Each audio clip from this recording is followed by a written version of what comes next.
I was in the midst of a total transformation of my consciousness, my awareness, my perceptions.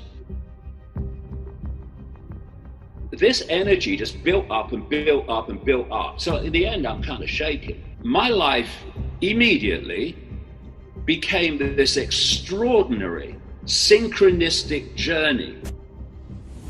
They've got the most attention from the intelligence community because they knew it was real. They knew the science of consciousness is real. Everybody watching this program has those same levels of consciousness. This cult knows that. It wants to keep it from us, isolate that knowledge about reality in their hands and to keep it from us.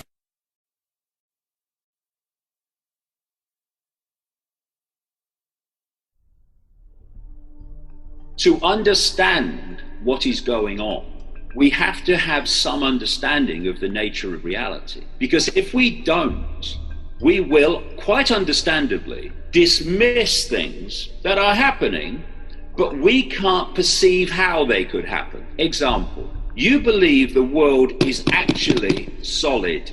Our bodies are solid, that wall is solid and not a holographic, illusory, physical. Not possible. Well, hold on. If you said to people, when you look through your eyes, can you see everything that exists in the space you're looking at?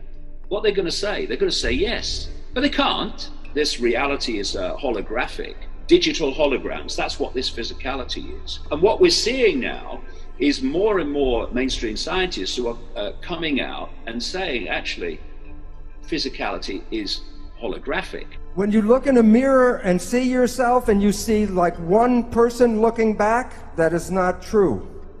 If you don't know that, then of course you're going to dismiss the very idea as impossible if you think the world is solid. It's not. It's dead simple. I just explain how reality works. We don't live in a world. We live in a band of frequency which our body brain decode into a reality, a holographic reality. We experience this reality through these, what I call biological computers, these bodies, which allows us to experience a certain band of frequency that we call the world. And I'm always talking about the illusion of the label. Say to a guy, who are you? So they'll say, oh, I'm Bill, I come from Blackburn, and I drive a bus. That's their self-identity. No, those labels are not who you are, they are your experiences. It's this field of consciousness that is cosmic and universal. And that's what's inside everyone. It doesn't matter if it's a homeless person on the street or an MIT professor. If they are conscious and awake, the entirety of the cosmos is folded within them like a conscious quantum hologram. You have to understand what yourself is.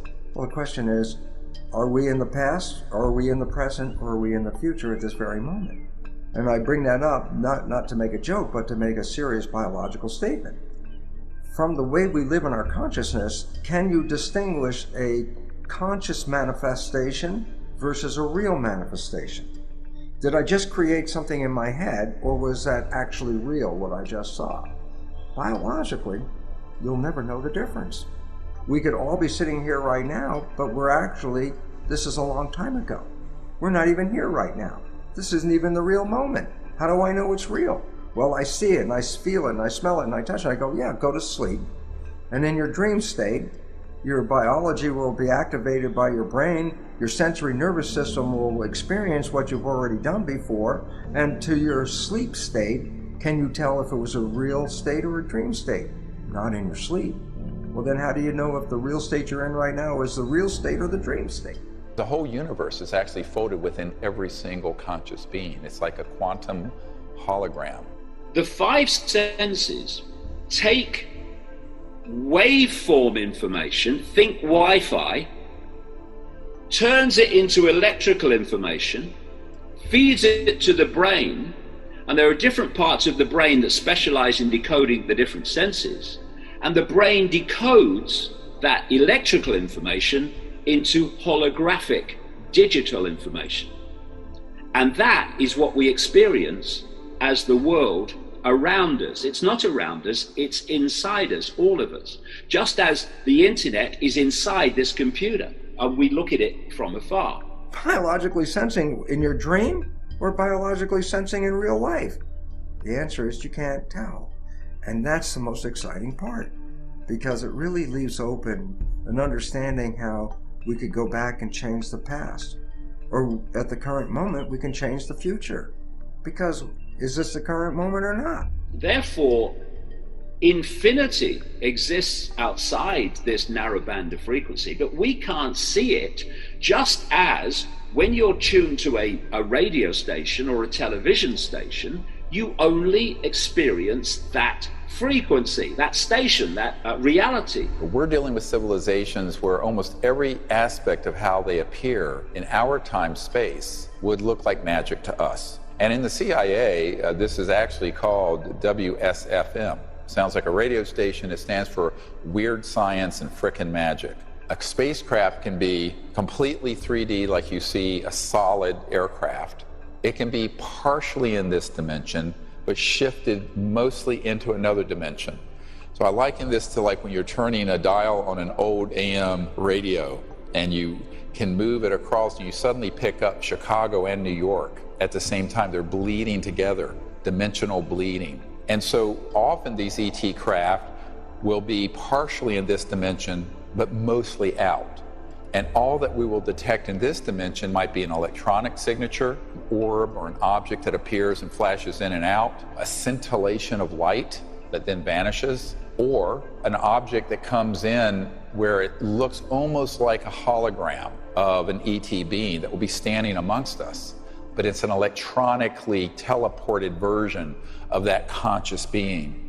Now, what psychics are doing, and when we talk about psychics and mediums, you've got to make sure you've got a good one, because there's lots of people out there claiming to be it on. They can expand their frequency range that they can connect with beyond the normal range of human frequency, and they can tap in to frequencies that are outside of the normal human range, and you can pick up information from outside there that's not available here. And the other thing about knowing who you are, that we are not our name, we are not our race, we are not our sexuality, they're just experiences. We are consciousness, infinite awareness, having an experience.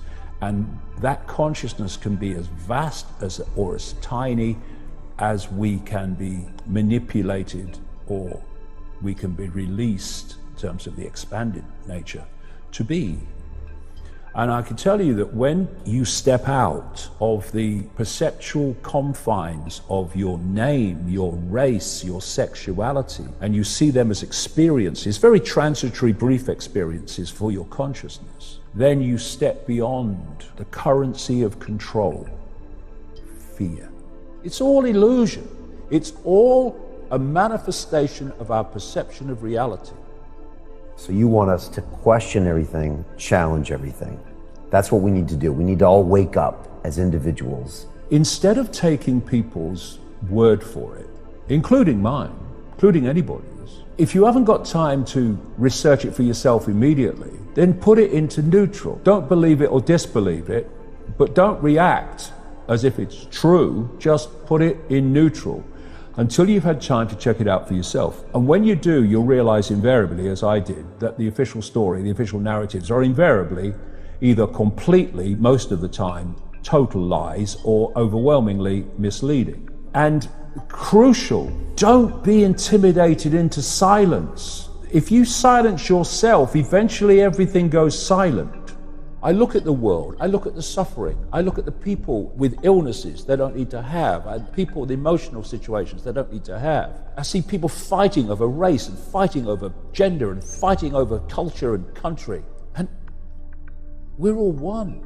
It's so sad, but this is what drives me on. Because in the end, it's information that will change this. Are you watching this now? Or did you watch this last year and just reviewing it now? Can't tell, can you? We can do more than just follow our noses into the next minute. We can rewrite the whole story again and again and again.